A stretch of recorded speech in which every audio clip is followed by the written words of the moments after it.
I was in the negotiating team, and up to the last minute, Kalonzo was to be the flag bearer.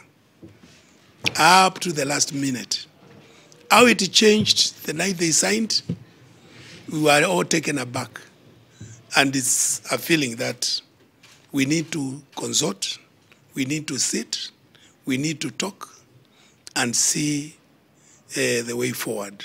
We cannot assume that our people will just follow some instruction unless they have consultation. They have to be explained why Kalonzo was not the flag bearer, and they have also to know why they should vote for NASA again when there was an MOU.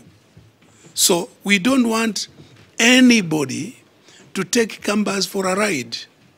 And I said it before.